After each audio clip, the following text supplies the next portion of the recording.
네, 안녕하십니까. 오늘은 저번에 이어서 기상 감정에 대해서 주제를 가져왔습니다. 저번에는 그냥 기상 감정이 무엇이고 그리고 어떻게 하는지에 대해서 소개를 했다면은 이번엔 실제로 기상 감정 사례를 들어가지고 이게 바로 기상 감정이라는 것을 보여드리겠습니다. 개봉 박두. 그러면 제가 오늘 진행할 기상 감정 사례는 바로 폭염입니다. 일단 시작하기 앞서서 이제 나오는 사례는 그냥 가상이면서 특정 지명이라든지 혹은 인물은 아무런 관련이 없습니다. 그 다음에 본 사례 내용은 그냥 사례 예시 그리고 소개를 위해서 실제와 다를 수 있고요. 일반적인 기상 감정서 구조와도 틀리기 때문에 그냥 오늘 제가 하는 것은 참고 용어로만 보시면 될 것 같습니다.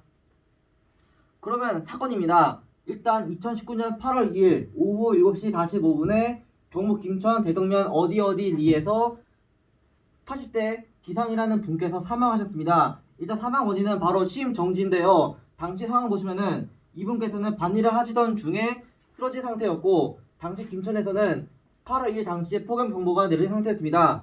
그러면 이제 알고 싶은 정보는 바로 과연 이분께서 돌아가신 이유가 폭염 때문인지 아닌지에 대해서 감정을 하기 위함입니다. 자, 이게 바로 기상감정서 표지인데요. 우선 업체는 바로 한국기상감정사 협회가 될 것이고 대표자는 그냥 홍길동, 그다음에 기상감정사는 저인 KS 서울날씨청, 그리고 계약명은 경북 김천시 대덕면 기상이씨가 사망사고를 당했을 때 이걸 대해서 감정하는 것이고 위 계약에 따라 기상감정서를 발급합니다. 도장 꽝입니다. 자, 그럼 이번에는 의뢰 내용입니다. 일단 감정 대상 일시는 바로 2019년 8월 2일 금요일 오후 7시 45분입니다.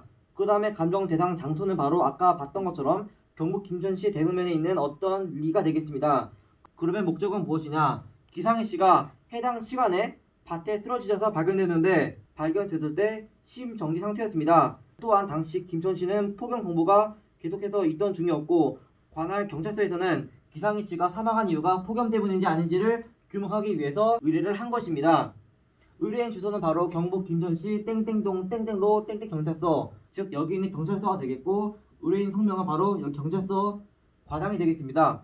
자, 그러면 다음 작업은 바로 사전조사인데요. 일단 조사 기간은 8월 4일부터 8월 25일이었고 일단 사전조사로 날짜, 장소, 그리고 개요를 작성한 다음에 감정 대상 지점을 보는 것입니다. 일단 해당 지점이 바로 사고 지점인데요. 잘 보시면은 이곳은 바로 전북 덕유산 동쪽, 충북 천만산 남동쪽, 그리고 경남 대덕산 북쪽이었습니다.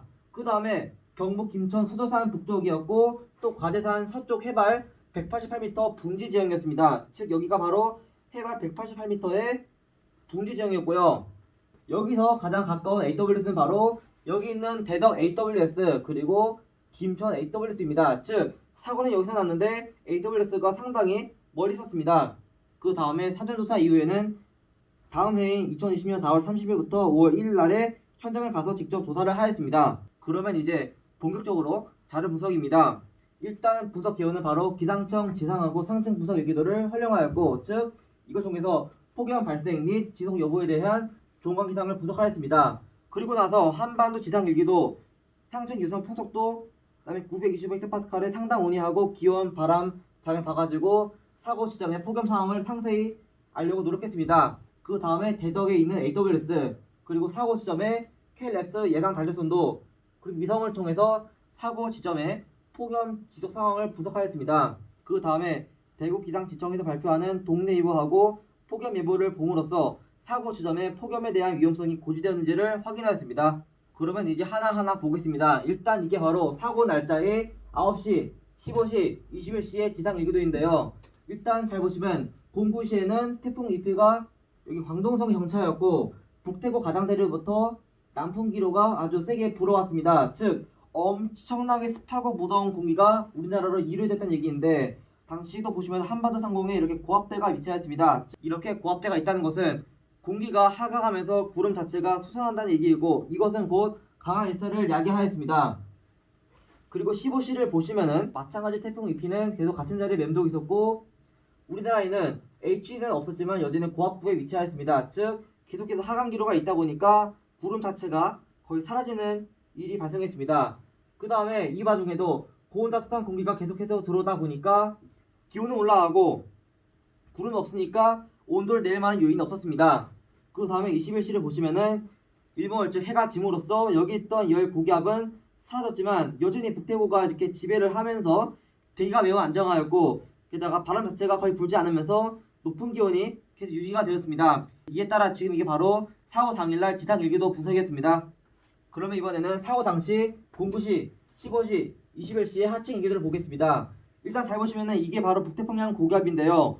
우리나라는 지금 북태평양 고기압의 지배를 받고 있었습니다. 즉 하강기류가 이렇게 있다 보니까 구름 자체가 다 사라졌고 또한 구름이 없다 보니까 일사가 매우 강했습니다. 그 다음에 오키나와 즉 이쪽 부근에 저기압이 있는데요. 이 저기압이 동풍기류를 유도하다 보니까 우리나라 부근에 고온다습한 공기를 이루시키는 데 역할을 하였습니다. 그 다음에 15시를 보시면은 전 시간에 비해서 여기 있는 1530 GPM은 거의 없어졌지만 여전히 습한 공기가 지배하는 것은 그대로이고 또한 잘 보시면 지금 이 부근에 초록색 점이 있는데요. 이것은 바로 수분력입니다.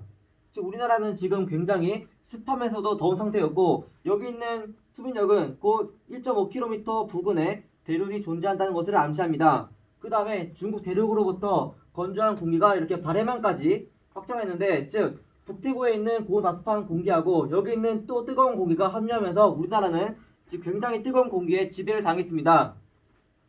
그 다음에 21시를 보시면은 태풍 프란치스코가 발달하는데 이거는 그냥 무시를 하고 여전히 이렇게 남풍 계열의 바람이 불고 있다 보니까 우리나라는 지금 굉장히 고온다습한 공기의 지배를 계속 받았다는 것을 알 수가 있습니다. 그 다음은 같은 날짜 같은 시간대의 500헥토파스칼 일교도입니다. 지금 여기 있는 선이 바로 5880 GPM으로 이게 바로 북태평양 고기압의 경계입니다. 이때 우리나라는 북태평양 고기압의 지배를 완전히 받으면서 굉장히 고온다습했다는 것을 알 수가 있습니다. 이거는 그냥 똑같이 다 북태고 지배를 받았기 때문에 뭐 다른 특징은 없었고요. 이제 문제는 이렇게 되면은 아까 봤던 것처럼 뭐 지상부터 상층까지 모두 다 고기압의 지배를 받으면서 날씨는 매우 뜨거워도 구름 자체가 사라지다 보니까 소나기도 거의 올 수가 없는 조건이었습니다. 그리고 이거는 훨씬 더 자세하게 보기 위해서 제가 가져온 같은 시각, 같은 날짜, 같은 시간대의 수치시상 일교도입니다. 지금 보시면은 사고 시점은 바로 이곳인데요. 이때 보시면은 저기압이 있긴 있었지만 이러한 저기압은 그냥 굉장히 작은 스케일이었고 어차피 하강기류가 매우 상층에서 강하다 보니까 지상에 저기압이 있어도 하강기류가 우세해서 구름 자체가 금방 사라지는 상태였습니다. 이에 따라 소나기는 거의 올 수가 없는 조건임을 알 수가 있었고 그 말은 날씨는 계속 덥고 바람도 거의 불지 않으니까 사람은 거의 더워서 미치고 쓰러질 것 같은데 비는 안 오니까 계속해서 이러한 상황이 악순환이 계속해서 반복되는 것입니다. 그리고 이거는 같은 날짜 오후 3시 때의 하층, 중층, 상층의 유선장입니다. 일단 이거는 925헥토파스칼인데요.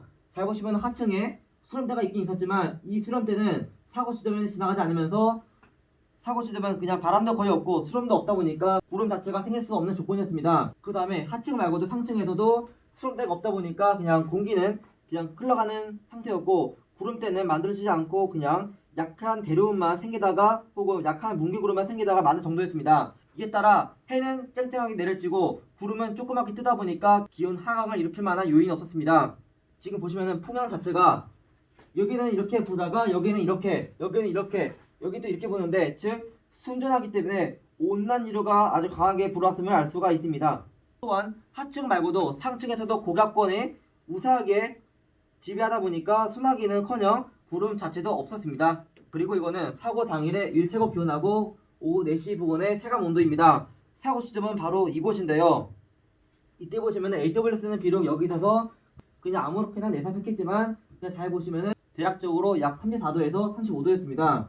체감 온도도 마찬가지로 34도에서 35도 사이를 유지를 하였습니다. 즉 엄청나게 높은 기온이다 보니까 80대 노인분이라면 충분히 야외 활동 하시는데 문제가 있었을 겁니다. 게다가 기상청에서는 사고 당일날 이 지역에 폭염 공보를 발령하였습니다. 그리고 이번에는 사고 당일 15시에 스키티 로그필을 보겠습니다. 지금 보시면은 이곳에 자유대륙 고도가 있었고 여기는 평형 고도가 있었는데요. 즉 이만큼이 다 케이프였습니다.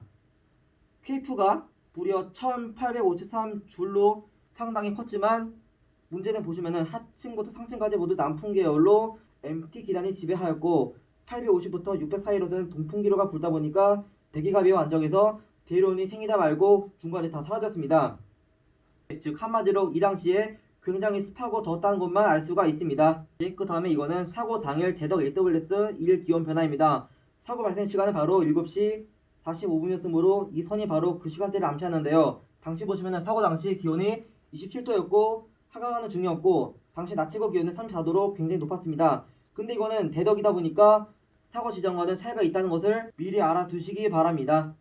그럼 요약해 보겠습니다. 일단 사고 지점은 계속해서 폭염 경보 상태였고 바람 한 점 불지 않던 굉장히 고온다습한 상태였습니다. 즉 온열 질환에 걸리기 굉장히 쉬워서 낮 활동을 피해야 하는 상황이었고 사망자 당시 나이가 80대 고령으로 체력이 매우 약하고 또한 주변에 나무가 없다 보니까 열기가 나가는데 굉장히 어려워서 아래 위로 굉장히 뜨거운 상태였습니다.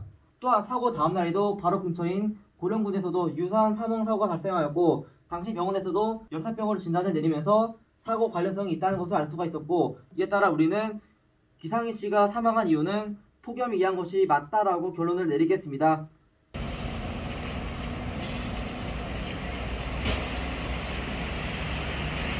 이게 바로 기상 감정의 활용법이고 폭염 말고도 뭐 호우, 강풍, 폭설 혹은 블랙 아이스 등등 많은 곳에 쓸 수 있습니다. 그러면 다음번에는 호우하고 뭐 강풍, 대설 등등을 갖고 와서 기상 감정 사례를 들어보겠습니다.